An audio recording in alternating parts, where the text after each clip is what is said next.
puncak hidung gigi ronggang, sapi ketawa dulu dipancung laju tunggang.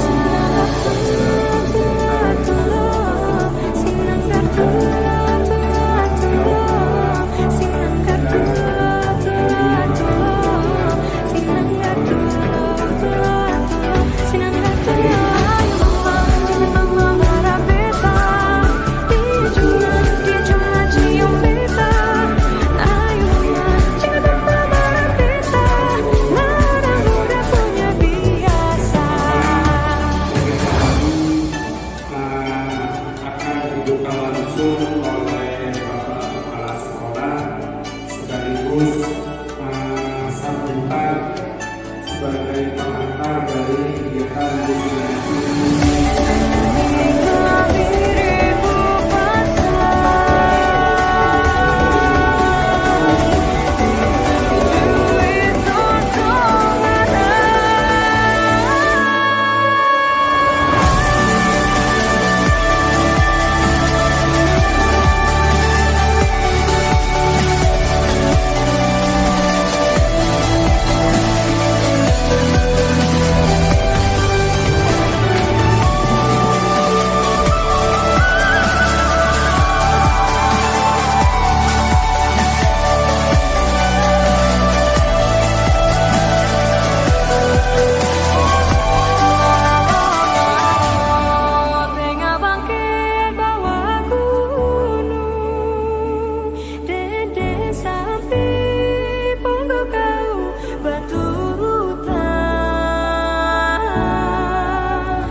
Pengimplementasian dari kegiatan program calon guru gerak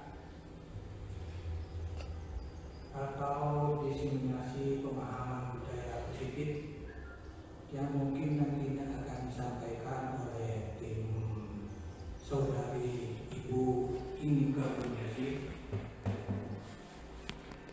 Selawat dan salam kita tetap terjurahkan kepada junjungan Nabi kita Muhammad SAW, karena beliaulah yang telah membawa kita dari alam kegelapan menuju alam yang terang benderang seperti yang sekarang ini. Bapak dan Ibu yang saya hormati, saya merasa sangat bersyukur sekali dengan keberadaan di sekolah SDN Gardu Timur 2 ini, terutama dalam hal program-program yang telah kita laksanakan bersama, seperti biasanya pelaksanaan KBM, kedinasan dan sebagainya. Namun yang lebih lagi mendambakan hati saya dan menggembirakan kepada hati saya, salah satu dari guru SDN Gardu Timur 2 ini sudah melalui proses atau sudah mengikuti program calon guru gerak yang berjalan insya Allah kurang lebih sudah 2 bulan lebih, yang penuh dengan kegiatan. Beliau yang telah lulus dari CGP ini sampai saat ini dia mengikuti kegiatan sangat produktif sekali, dan alhamdulillah tidak ada hambatan apapun yang dia ikuti, dan saya juga bersyukur kesehatannya masih tetap segar bugar. Jadi perlu kiranya kita semua ini merasa bersyukur memiliki guru yang sangat berpotensial untuk memajukan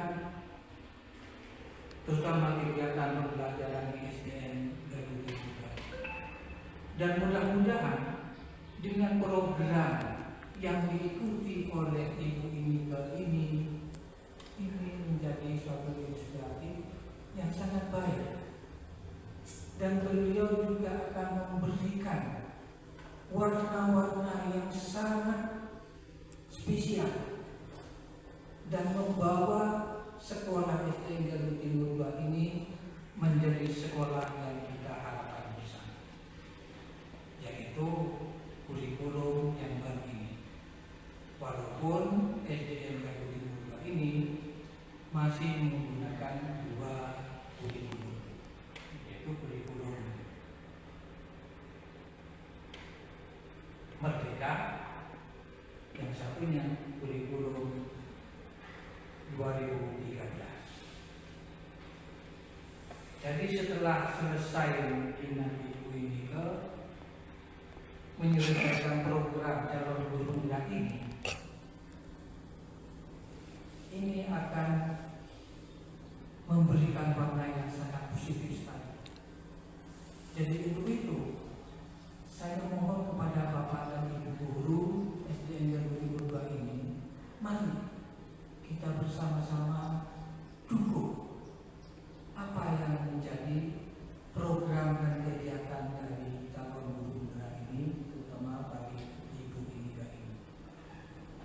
Kita berikan dukungan penuh apa yang diinginkan oleh program guru penggerak ini. Mari kita jangan segan-segan untuk memberikan dukungan aplos yang sangat positif sekali. Bicara masalah dimensi pemahaman budaya positif ini, tentunya saya ingin menyampaikan lagi, di samping saya menyampaikan suatu rapat sekolah, setiap rapat sekolah saya selalu menyampaikan budaya positif. Kita kembangkan terus, jangan sampai. Apalagi di program calon guru penggerak ini ada semacam implementasi pemahaman dari budaya positif yang memang disusun oleh program guru penggerak ini. Ini sangat menarik. Karena budaya positif ini memang sangat diperlukan, terutama kepada anak didik kita. Mengapa demikian? Karena budaya positif tentunya ini kita akan membutuhkan karakter anak. Jadi karakter anak ini yang memang paling dibutuhkan.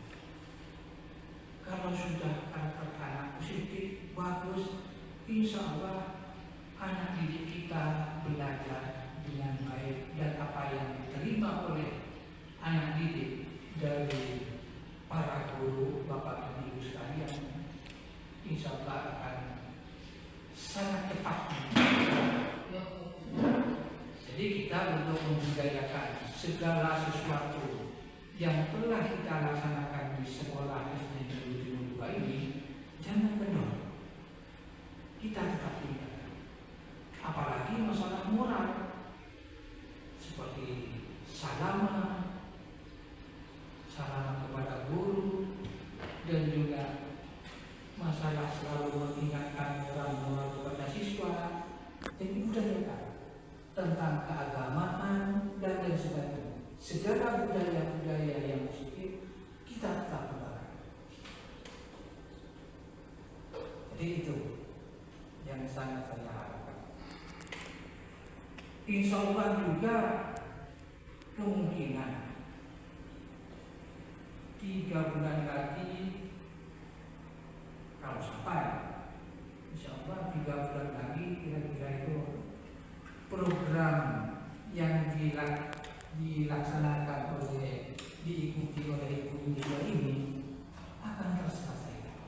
Dan kita doakan supaya Ibu Inika ini tetap tabah menjalani program itu dan diberikan kelancaran oleh Allah Subhanahu wa Ta'ala, mendapatkan lulusan predikat baik sekali.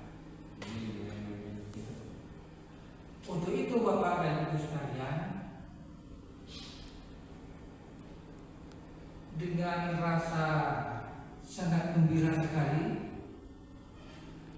dan juga untuk menyikat waktu karena masih ada yang disampaikan, yaitu pemaparan masalah di pemahaman budaya positif yang akan disampaikan oleh Ibu Nika. Untuk itu, kegiatan diseminasi pemahaman budaya positif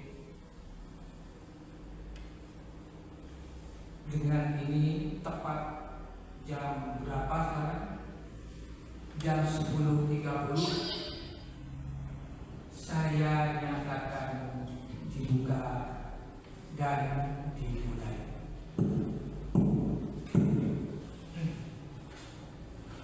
Demikian yang dapat saya sampaikan, dan saya akhiri. Wassalamualaikum warahmatullahi wabarakatuh.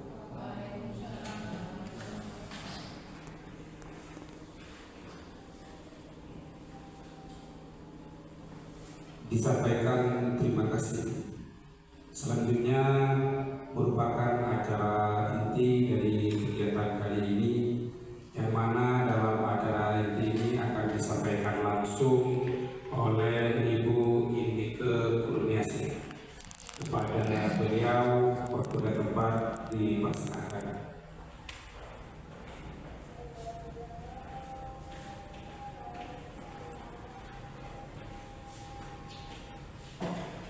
Assalamualaikum warahmatullahi wabarakatuh.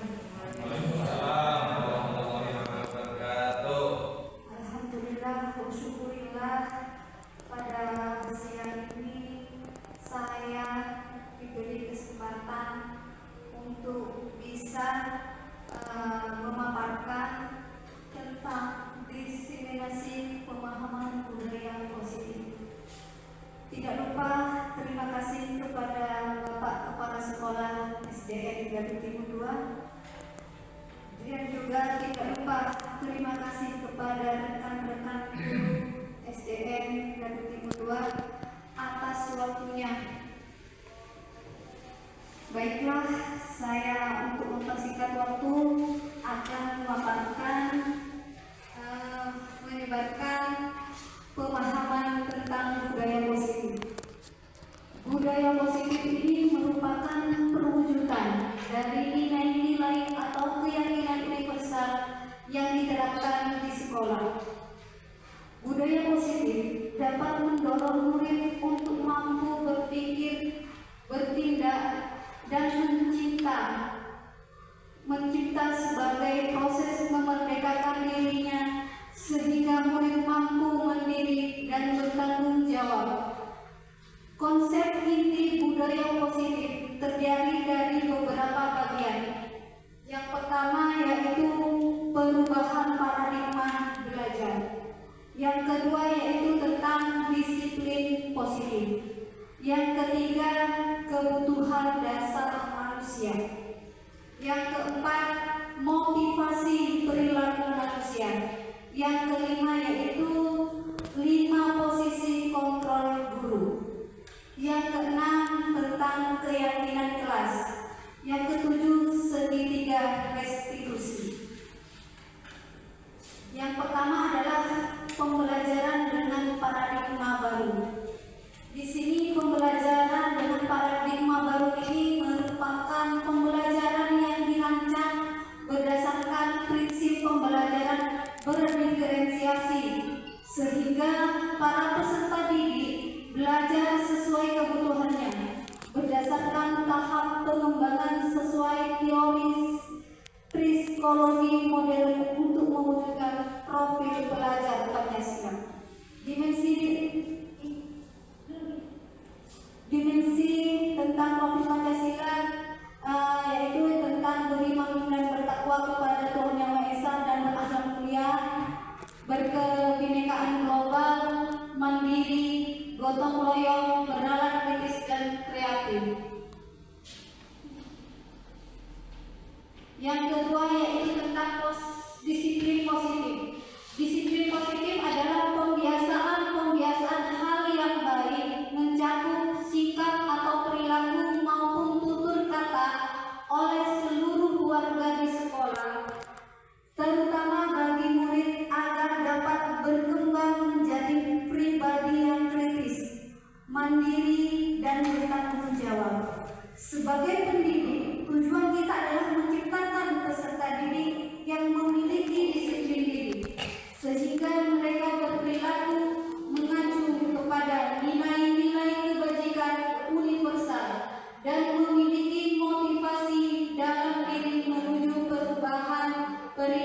ke arah yang lebih baik.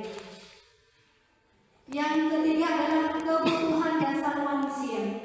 Kebutuhan dasar manusia merupakan sesuatu yang kita lakukan untuk mendapatkan apa yang kita inginkan. Seluruh tindakan yang kita lakukan memiliki tujuan. Semua usaha terbaik kita lakukan agar kebutuhan dasar kita terpenuhi dengan baik. Di sini ada 5 dasar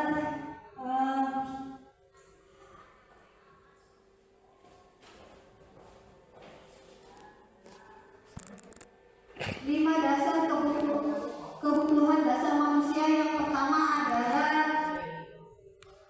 bertahan hidup, makan, pakaian, tempat tinggal, keamanan dan kesehatan, kasih sayang, dan rasa diterima. Di sini rasa diterima, dipedulikan, berbagi, bekerja sama, dan menjadi bagian dalam kelompok. Yang ketiga adalah penguasaan. Penguasaan di sini adalah harga diri, keinginan untuk dianggap, memimpin, berprestasi, diakui, dan didengar. Yang keempat adalah kebebasan. Kebebasan di sini adalah mandiri, memiliki pilihan, mencoba hal baru, dan mampu mengendalikan arah dirinya. Yang kelima adalah kesenangan. Kesenangan di sini adalah bermain, humor, antusias, dan tertawa. 4 adalah motivasi perilaku manusia. Di sini terbagi menjadi 3, yaitu hukuman, konsekuensi, restitusi. Hukuman di sini ada 3 hal, yaitu tidak terencana atau tiba-tiba. Yang kedua adalah murid tidak tahu apa yang akan terjadi. Yang ketiga adalah bersifat satu arah. Yang keempat adalah berupa hukuman fisik atau psikis. Yang kedua adalah konsekuensi. Konsekuensi di sini adalah yang pertama adalah terencana atau disepakati sesuai aturan. Yang kedua, murid tetap dibuat tidak nyaman. Yang ketiga, sikap guru selalu memonitor murid. Yang ketiga, tentang restitusi. Restitusi di sini adalah proses menciptakan kondisi bagi murid untuk memperbaiki kesalahan. Yang kedua adalah proses kolaborasi yang mengajarkan murid untuk mencari solusi sendiri. Yang kelima adalah posisi kontrol guru. Kita sebagai guru itu harus mempunyai posisi kontrol guru. Yang pertama adalah kita sebagai penghukum. Yang kedua adalah membuat rasa bersalah. Yang ketiga kita bisa sebagai imam. Yang keempat bisa sebagai pemantau. Yang kelima adalah manajer. Manajer ini adalah pemimpin. Penghukum di sini bisa dengan suara tinggi, bahasa tubuh, mata melotot, dan jari menunjuk, menghardik. Ada semacam kata-kata yang biasa untuk jadi penghukum, yaitu biasa terlambat lagi, pasti terlambat lagi, selalu datang terlambat, kapan bisa datang tepat waktu. Tanyakan kepada diri Anda, bagaimana perasaan murid bila guru berbicara seperti itu pada saat muridnya datang terlambat? Hasilnya adalah kemungkinan murid marah dan menendam atau bersifat agresif. Bisa jadi sesudah kembali duduk, murid tersebut akan mencoret-coret bukunya atau meja tulisnya. Lebih buruk lagi, sepulang sekolah, murid melihat motor atau mobil bapak atau ibu guru dan akan menggores kendaraan tersebut dengan paku. Yang kedua adalah pembuat merasa bersalah. Biasanya di sini dengan ciri-ciri nada suara memelas atau halus atau sedih, bahasa tubuh merapat pada anak, lesu. Dengan kata seperti contoh, "Adik, kamu ini bagaimana ya? Kamu sudah berjanji dengan ibu tidak akan terlambat lagi. Kamu kenapa ya? Senang sekali mengecewakan ibu." Ibu benar-benar kecewa sekali. Bagaimana perasaan murid bila ditegur seperti cara ini? Hasil dari percakapan tersebut, mungkin murid akan merasa bersalah telah mengecewakan ibu atau bapak gurunya. Murid akan merasa menjadi orang yang gagal dan tidak sanggup membahagiakan orang lain. Kadang-kala sikap seperti ini lebih berbahaya dari sikap penghukum, karena emosi akan tertanam rapat di dalam. Murid menahan perasaan, tidak seperti murid dalam dengan guru penghukum, di mana murid bisa menumpahkan amarahnya walaupun dengan cara negatif. Murid tertekan seperti inilah yang tiba-tiba bisa meletus amarahnya dan bisa menyakiti diri sendiri atau orang lain. Yang ketiga adalah kita bisa sebagai teman. Contohnya adalah dengan nada suara ramah, akrab, dan bercanda. Bahasa tubuh merapat pada murid, mata dan senyum jenaka. Contohnya adalah, "Adik, ayolah, bagaimana sih kamu? Kemarin kamu sudah janji ke bapak kan? Kenapa terlambat lagi?" Sambil tertawa ringan. "Ya sudah, tidak apa-apa. Duduk dulu. Nanti Pak Guru bantu kamu ini," sambil tersenyum. Bagaimana perasaan murid dengan sikap guru seperti ini? Hasilnya adalah murid akan merasa senang dan akrab dengan guru. Ini termasuk dampak yang positif. Hanya saja di sisi negatif, murid menjadi tergantung pada guru tersebut. Bila ada masalah, dia merasa bisa mengandalkan guru tersebut untuk membantunya. Akibatnya, lain dari posisi teman, Adik hanya akan berbuat sesuatu bila yang menyuruh adalah guru tersebut, dan belum tentu berlaku yang sama dengan guru atau orang lain. Yang keempat adalah sebagai pemantau. Kita sebagai guru bisa juga sebagai pemantau dengan nada suara datar, bahasa tubuh yang formal. Contohnya adalah guru, "Adik, tahukah kamu jam berapa kita mulai?" Adik akan menjawab, "Tahu Pak." "Kamu terlambat 15 menit. Apakah kamu sudah mengerti konsekuensi yang harus dilakukan bila terlambat?" Adik akan menjawab, "Paham Pak, saya harus tinggal kelas pada jam istirahat nanti dan mengerjakan tugas ketertinggalan saya." Guru akan bertanya, "Ya benar, nanti pada saat jam istirahat kamu harus tinggal di kelas untuk menyelesaikan tugas yang tertinggal tadi. Saya tunggu." Bagaimana perasaan murid diperlakukan seperti itu?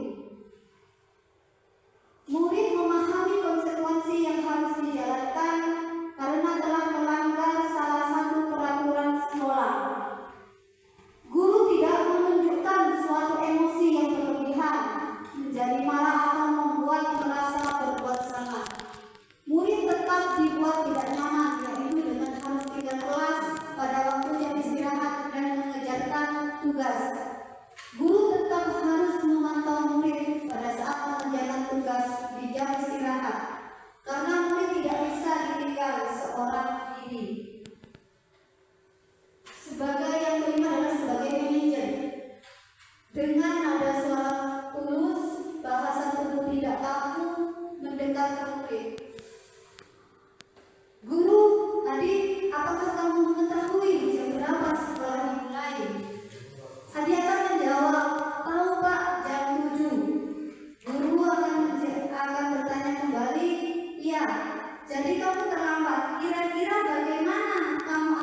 usahamu untuk memperbaiki diri.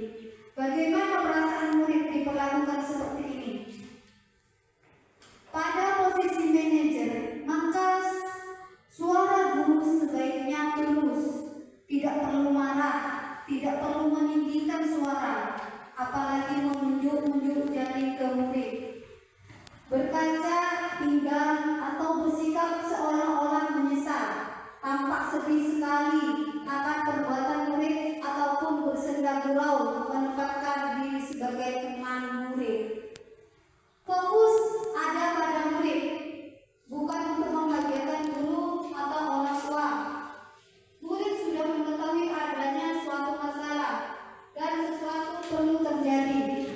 Bila guru mengambil posisi pemantau, guru akan melihat apa konsekuensinya, apa peraturannya. Namun pada posisi manajer, guru akan mengembalikan tanggung jawab pada murid untuk mencari jalan keluar permasalahannya, tentu dengan bimbingan guru. Contoh lain penerapan 5 posisi kontrol guru. Kasus murid tidak mengerjakan tugas yang diberikan guru,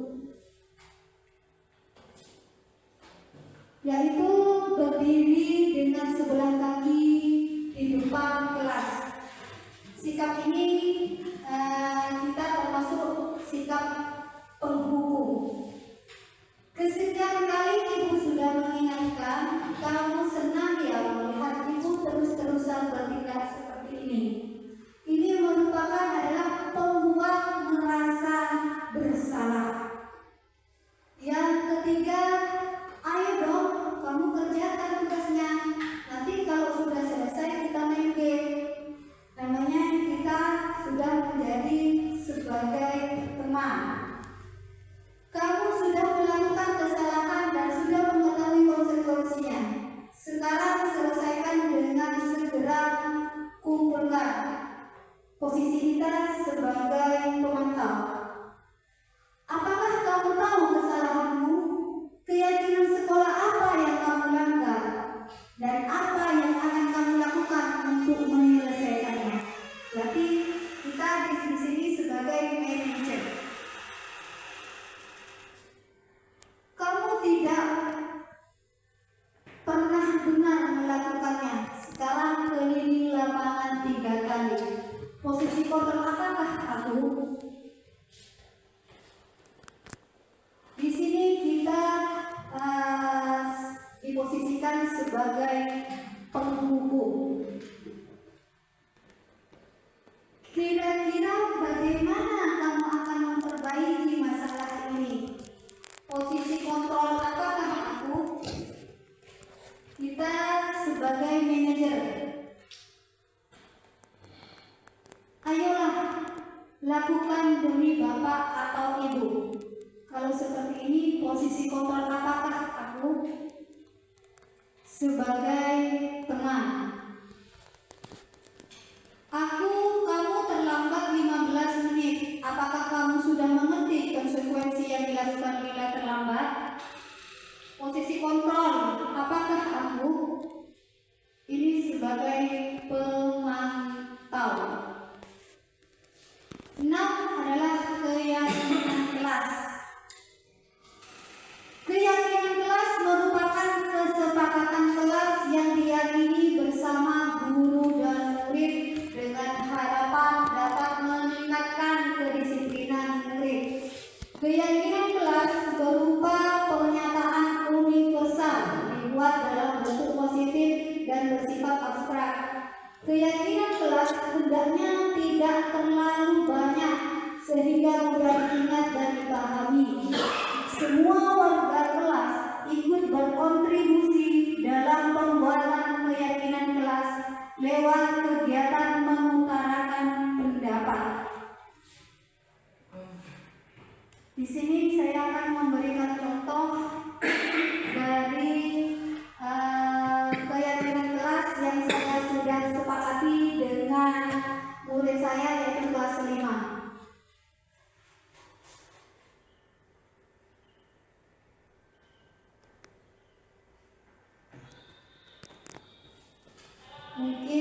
bisa dicontoh dengan bapak atau ibu guru, tentang perbuatan keyakinan kelas bisa diterapkan nanti di ajaran baru.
tentang penerapan keyakinan kelas yang saya buat dengan murid saya.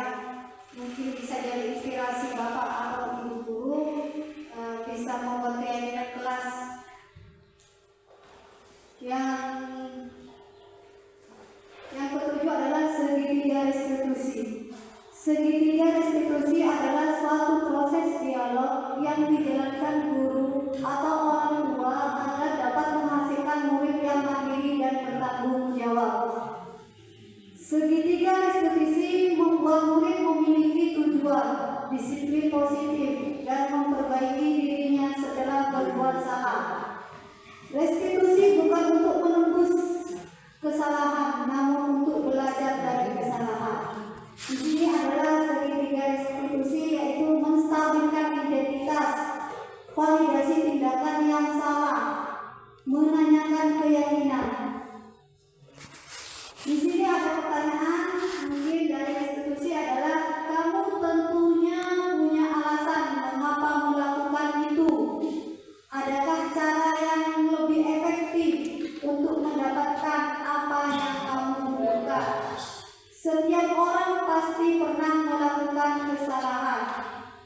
Keyakinan kelas apa yang telah kita sepakati? Kamu ingin menjadi orang seperti apa?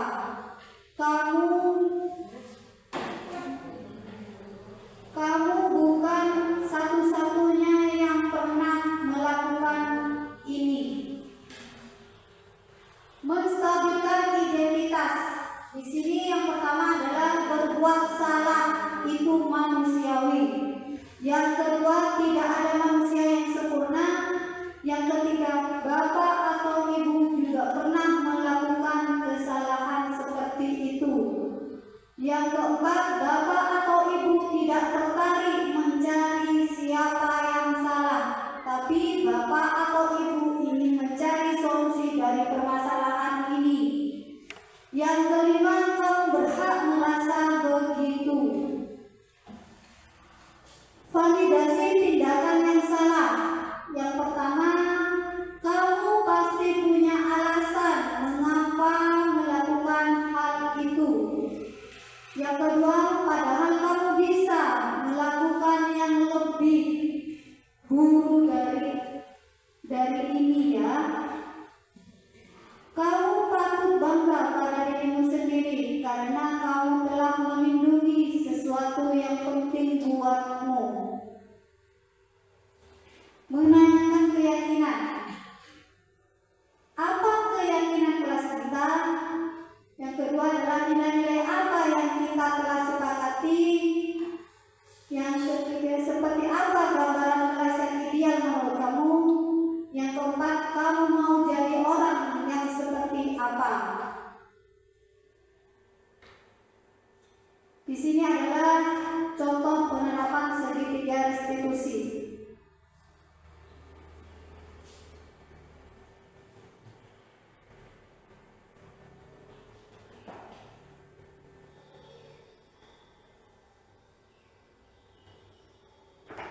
Di sini ada sebuah permasalahan, yaitu tentang tugas anak yang sering dicontek oleh temannya. Jadi saya mencoba untuk membuat segitiga restitusi di sini, itu memvalidasi.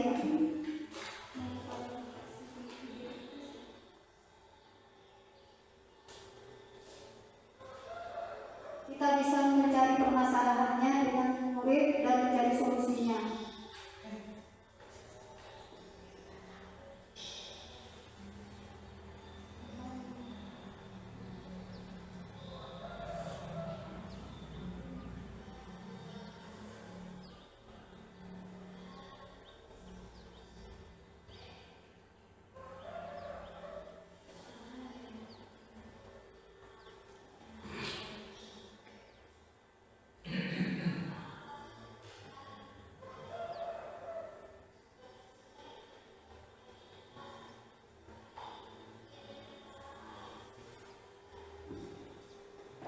Jadi pertanyaan-pertanyaan untuk restitusi bisa diterapkan saat kita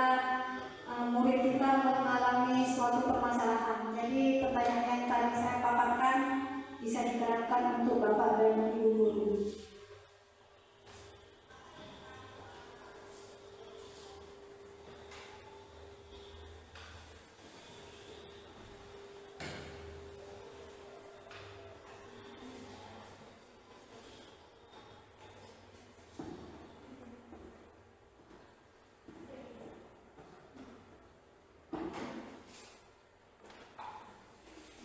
Jadi dari permasalahan yang timbul dari murid saya sudah menerapkan 3 segitiga restitusi, yaitu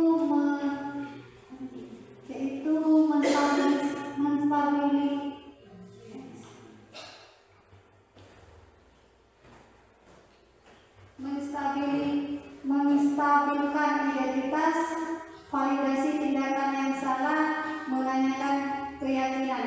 Jadi Bapak Ibu bisa nanti kalau ada permasalahan dengan muridnya itu bisa ditanyakan dengan menggunakan segitiga restitusi.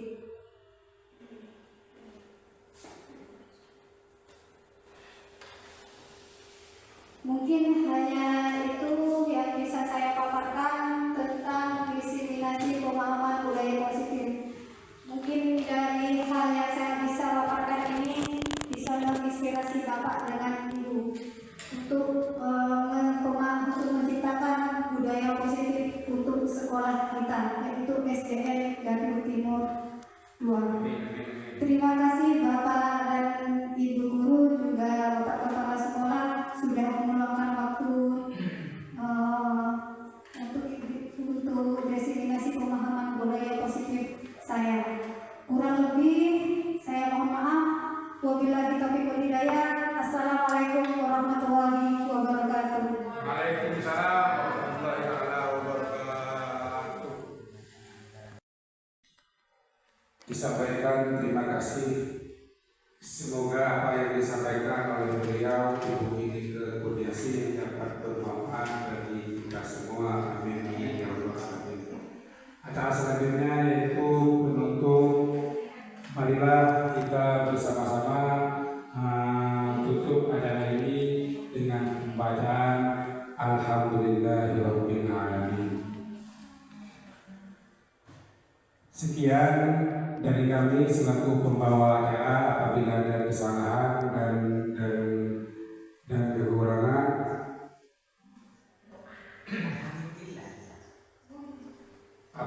apabila ada kesalahan dan kekurangan, mohon maaf yang sebesar-besarnya. Billahi taufiq wal hidayah. Wassalamualaikum warahmatullahi wabarakatuh.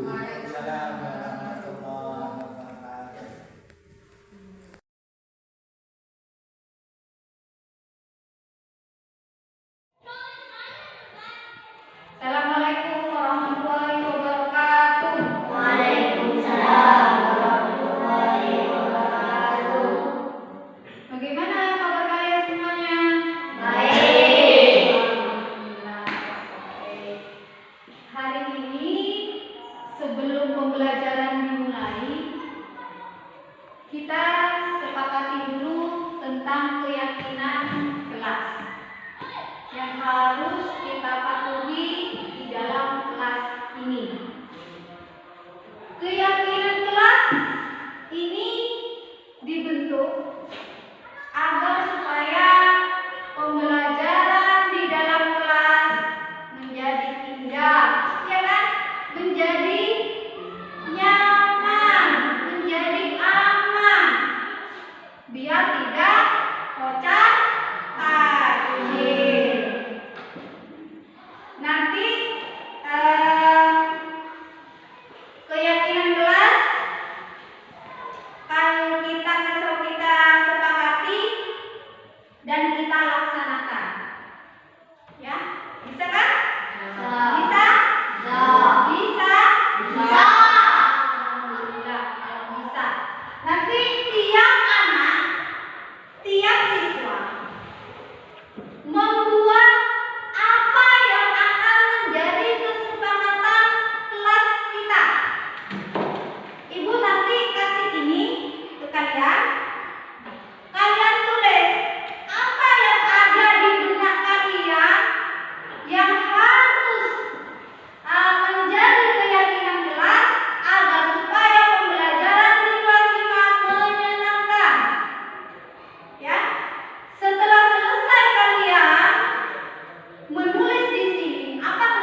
Silakan ditulis dulu.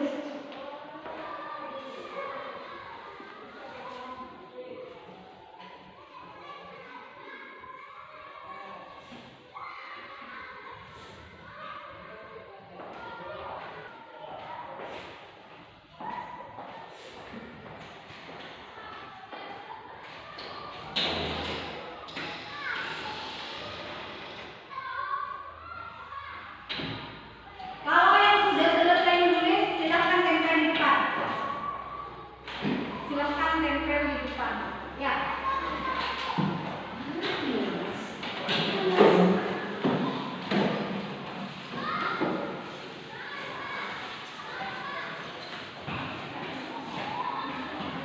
Silakan tempel di sana. Satu ya, yang ada tulisannya saja ya. Kalau mau dua, silakan dua. Kalau mau satu ya silakan satu.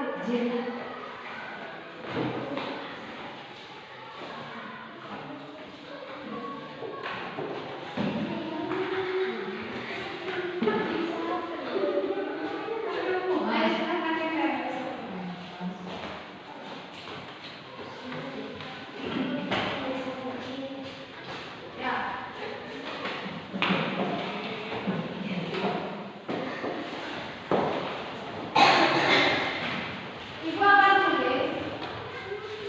Ini adalah inspirasi kalian tentang keyakinan kelas yang kita harus sepakati bersama. Ibu akan bacakan. Di sini ada disiplin, menghargai guru, menjaga kebersihan kelas. Ya. Terus di sini jika tidak mau sekolah ya harus memberi surat izin atau pemberitahuan kepada guru. Menjaga kebersihan kelas,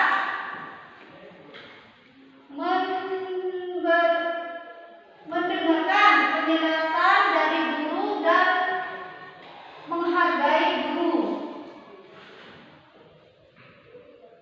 Tidak boleh makan di dalam kelas.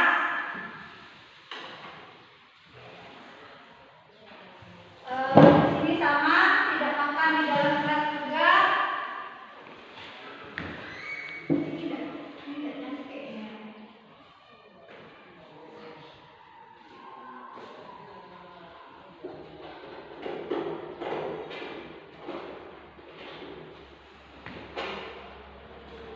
Tidak boleh membuang sampah sembarangan. Jika tidak masuk harus membawa surat izin. Berarti kesepakatan, keyakinan.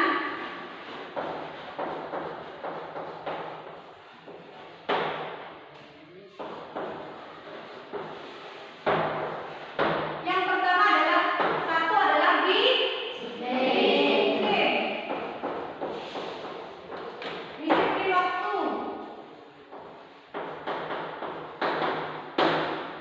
Yang kedua adalah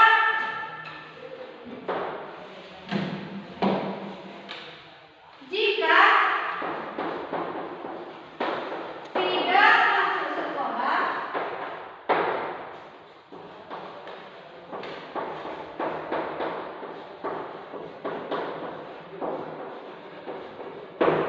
tidak masuk sekolah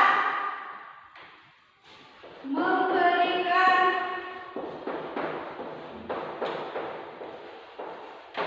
kabar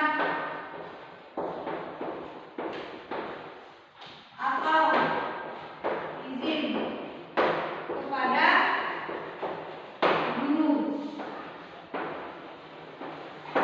Yang ketiga, mendengarkan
dalam kelas.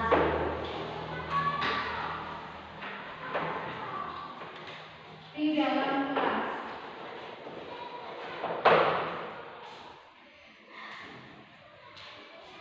Melaksanakan tingkat kelas.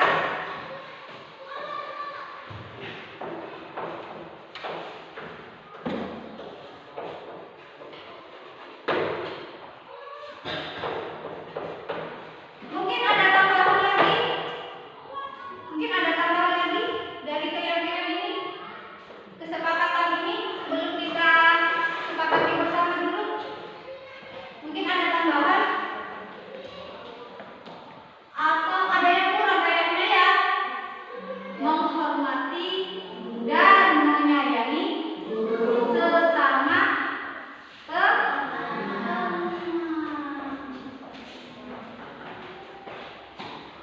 Ibu kasih ya kesepakatan keyakinan di sini ya. Menghargai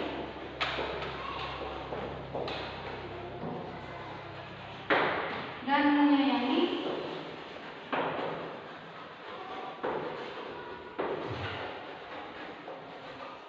antar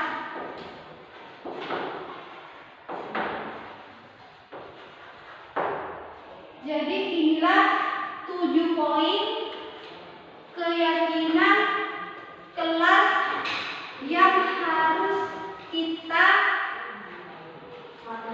patuhi. Kita sepakati dulu. Setuju tidak tentang yang 7 poin ini? Setuju? Sepakat? Kita sepakati keyakinan kelas 5, yaitu ada 7 poin. Yang pertama adalah disiplin waktu. Yang kedua, jika tidak masuk sekolah, memberikan kabar atau izin kepada guru. Yang ketiga, mendengarkan penjelasan dari guru dan menghargai guru. Yang keempat, menjaga kebersihan kelas. Yang kelima, tidak makan atau minum di dalam kelas. Yang keenam, melaksanakan piket. Yang ketujuh adalah menghargai dan menyayangi antar teman. Jadi ibu minta tolong kesepakatan keyakinan kita yang sudah disepakati bersama, tolong jangan dilanggar. Paham? Tolong jangan dilanggar. Biasanya kalian banyak yang melanggar. Biar apa? Saat pembelajaran di dalam kelas kita merasa enak, merasa nyaman ada di dalam kelas. Kalau kita sepakati bersama itu. Jadi sudah sepakat ya? Keyakinan kelas kita? Ya sudah. Kalau sudah, ibu akhiri, tidak ada lagi, minta tolong jangan dilanggar apa yang sudah jadi kesepakatan kita. Ini adalah keyakinan kelas, bukan tata tertib. Ngerti kan? Keyakinan kelas hanya dilaksanakan saat ada di dalam kelas. Antara ibu dengan kalian. Ya kan? Ya sudah. Pahami lagi apa yang sudah ibu tulis. Baca lagi, kayak diingat lagi. Jangan sampai melanggar. Ya. Kita sudah menyepakati keyakinan kelas di kelas 5. Tolong jangan dilanggar.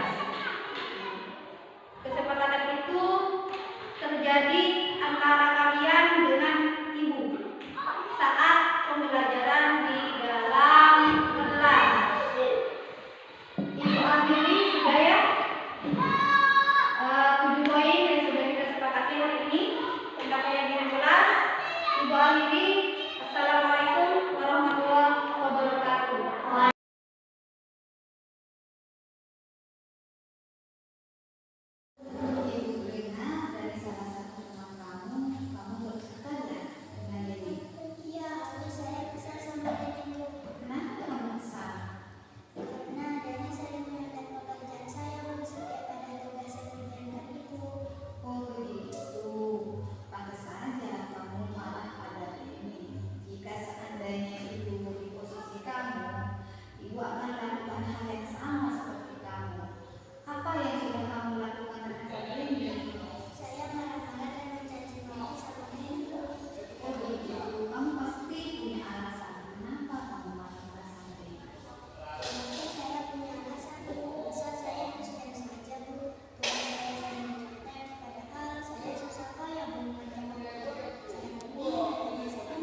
bersedia memperbaiki